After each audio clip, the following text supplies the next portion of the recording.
Isang malaking karangalan po ang makaharap at makahuntahan ang pinagpipitagan ng senadora at syempre, ang sinasabi nilang senador na may bayag. Senador Risa Ontiveros. So ano lang ang kinatatakutan mo? Meron din. Ayaw na ayaw ko ng karahasan. Natatakot ako para sa atin dyan. Kasi ako matyaga ako sa debate. Obvious ba? Diba? Kaya ko namang makipagtalo or kahit mag-argue, kahit mag-away na verbally. Pero once na may nagpasok sa eksena ng violence, ano talaga parang nawawala na tayo sa wisyo natin.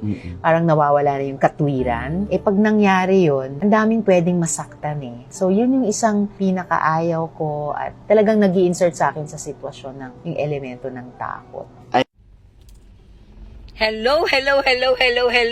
This is your Miss A. Shout out sa ating mga ka-unity all over the world. Nakakalokat nung pag-introduce ni Mama Ogs. Kinararangal daw niyang ma-interview ang babaeng mukhang bayag. Risa Activista Hontivirus. Alam mo yung, hindi ko alam kung ako lang ba ang nakapansin, no? Habang ini-interview itong si aktivista, nakikita ko sa kanya yung yung katauhan ni Lenlen Lutang. Lutang din Actually, panoorin yung interview niya, mahaba-haba pa yan Pasikot-sikot ang sagot. Wala naman ding kwenta.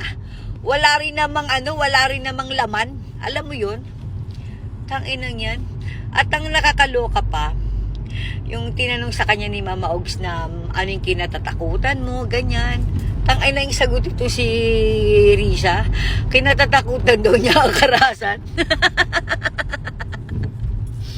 Tangay na Risa, aktivista ka. Baka nakakalimutan mo aktivista ka.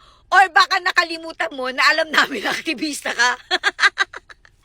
Takot daw siya sa karahasan.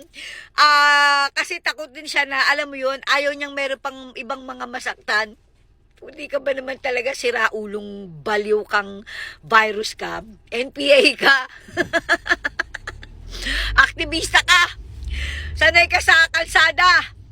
Sanay kang kalabanin ng gobyerno? So sanay ka sa gulo? Ano sinasabi mong takot ka sa karahasan?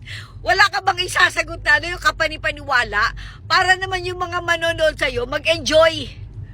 Tangina yan, sinungaling ang puta, hayop. Tapos ito pa yung sinabi pa niya na, ano ba yun? Yung naaawa daw siya or naiyak siya dun sa mga batang inabuso, lalo na pagdating sa sexual na usapan o yung mga batang mga hindi nakapag-aral, ganun, eklabo. Tangina, NPA ka. Di ba tropa mo puro NPA? Di ba yung mga member na babae, nire-rape? Ginagahasan ng mga kadre? Naiyak ka ba para sa kanila? Or at least nalungkot ka man lang? Tapos yung mga estudyante yun, hindi na rin nakapag-aral. Hindi na nakapagtapos. So yung mga pangarap nila, nawala na rin. Naiyak ka ba? Tangina, ipokrita ka. Napaka-ipokrita mo, Risa. Wala ka ba isasagot talaga nakapanipaniwala? Ipokritang hayop. NPA ka. Puro masasamang tao kayo. So ano sinasabi mong naawa ka? Plastic ang puta, hayop.